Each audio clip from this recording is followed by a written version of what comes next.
This scrubland at Bladen Point certainly doesn't look like much at the moment, does it? But give it a couple of years and you won't recognise the place. I'm at the site of the much anticipated INPEX LNG plant, part of the biggest ever project in the Territory's history.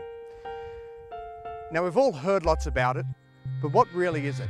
What does it mean for Darwin, for you and your family, for your work, your business and your home? This is Bright Horizon.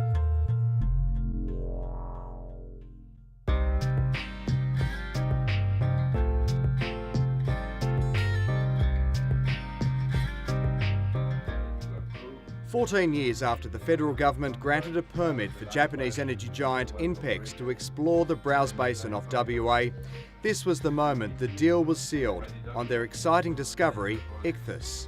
Thank you very much.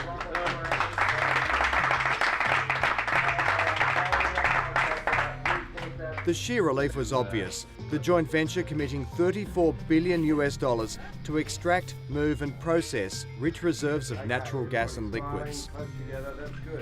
The final investment decision was a mere formality, but the culmination of years of work. And the executives who'd driven the project joined government representatives at the Darwin Convention Centre to share the news with investors, community leaders and local and international media. Ladies and gentlemen, I thank you all for being with us today as we at INPEX and Total commit to the Ichthys LNG project. As Total, we have committed to Ichthys and to INPEX our best engineers. Today is an exciting day, and a day when our future, the Territory's future, shines very bright indeed. This investment will be the making of the Northern Territory in the 21st century. The project is a vital cornerstone for Japan. It's Japan's insatiable appetite for energy which pushed INPEX to its decision. The country was already the world's largest importer of liquefied natural gas before the earthquake and tsunami disaster that crippled the Fukushima nuclear plant in March last year. The tragedy prompted a government review of the nation's energy mix. Since it's increased Japan's reliance on gas and coal-fired power. LNG imports jumped by 10 million tonnes. It's likely to lift another 10 million tonnes this year. Darwin already has one LNG plant. It's a defining feature at Wickham Point across the harbour from Stokes Hill Wharf and was commissioned in 2006 for ConocoPhillips. The INPEX development won't be quite as visible. From here, Bladen Point lies pretty much directly behind East Arm Wharf, and that will hide much of the development. But what will happen at the new LNG plant is basically the same. As its acronym suggests, it's a process of turning natural gas into a liquid form to make it easier to store and to transport. The gas is cooled to minus 161 degrees so it can be safely and efficiently shipped to markets around the world. The onshore plant is essentially a large refrigerator. It freezes the gas, changes its phase from a gas to a liquid. It reduces its volume 600 times. One massive mega project that has captivated the attention not only of the Australian government and public, but also the international community as well. There are benefits to INPEX and enormous potential for us. We believe that this will take the Northern Territory economy to that next level. We're really starting to become a state economy rather than just a backwater economy, and that's really what this is all about. We'll explain the benefits in depth a little later, but first let's make sure you understand the INPEX project itself, which is much more than just an LNG plant in Darwin. It all starts off the coast of WA, in Commonwealth waters and the heart of the gas field known as Ichthys, named after the classical Greek word for fish. This animation of what will eventually be built here illustrates the magnitude of work that's already gone in and why $34 billion will be spent in delivering the vision. Beneath the water, on the floor of the Timor Sea, an elaborate web of production wells and subsea flow lines will release the rich reserves of gas and condensate that lie hidden beneath the Earth's crust. That's only part of the offshore development. Above water lies a massive central processing facility. INPEX and partner Total estimate these wells will produce 12.8 trillion cubic feet of gas and 527 million barrels of condensate during the life of the project. The raw product will be moved through a network of flow lines, which meet together under a massive supporting tower, before ultimately reaching its first major destination, the Semi-Submersible Central Processing Facility, or CPF, which is anchored to the sea floor and able to withstand whatever nature throws at it. It's simply enormous, a so-called floating footy field, which will remove water and strip 85% of the condensate from the raw product. That's about 100,000 barrels every day. The CPF will also be home for the 130 fly-in, fly-out workers who'll manage the operation. Up close it looks impressive, but really it's just a tiny speck in the vast expanses of the Timor Sea, nearly 900 kilometres from Darwin. This part of the entire project, though, carries a major slice of the total cost, and again, it's the underwater view that gives the true perspective of how complex it is. What makes ICFA so appealing is not only the natural gas, but that lucrative condensate.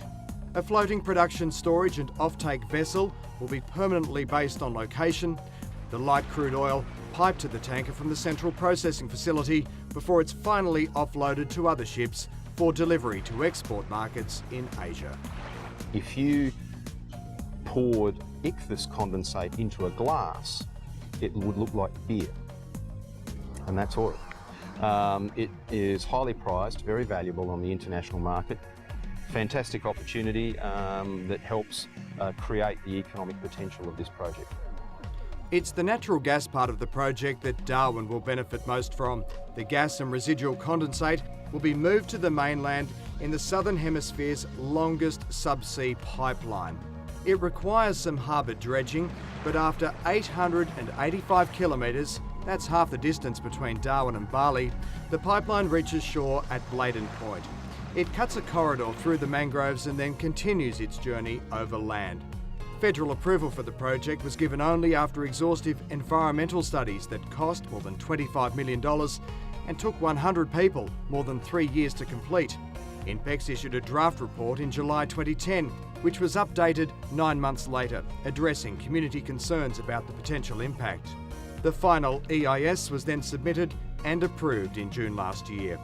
After its marathon journey from the depths of the sea, the gas eventually arrives for processing at the LNG plant.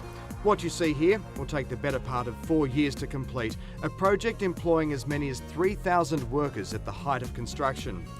By the time it's all done in late 2016, this is how it will look for the 300 or so permanent staff employed at the plant. They'll pass through a gatehouse after security clearance, then will enter the administrative section of the plant, but it's the huge construction on the water's edge in the distance where the processing takes place. The sheer scale of the onshore project is staggering. It includes a 300 megawatt power station, while the 2 processing trains at this plant alone will provide about 10% of Japan's entire current LNG demand. INPEX is building a product offloading jetty where LNG ships will dock to take their liquid energy away. The company has already sold the first 15 years of production for an estimated $70 billion. When the LNG arrives in Japan, it's converted back to natural gas. The onshore gas processing trains, 2 of them, producing up to 8.5 million tonnes of LNG per annum.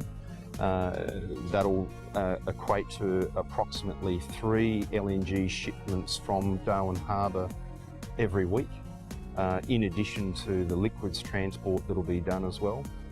It will employ many people, both locally and those who will fly in and fly out to work on the plant as well, and create a raft of ongoing long-term economic opportunity for local content and business here in Darwin. That animation certainly is a stark contrast to what we see here today. We're taking the same flyover that you've just seen. Obviously no pipelines, no LNG plant, just virgin scrubland here at Bladen Point. The project has been signed off, but at the moment, on the ground at least, very little has been done. So now is the time that INPEX has to implement its vision and do all the hard work down there at Bladen Point. It is coming, it will happen, and when it does, Darwin will never be the same. After the break on Bright Horizon, what does it really mean to you? The project is huge. How will you benefit and what do you stand to lose? And later, toasting the final investment decision.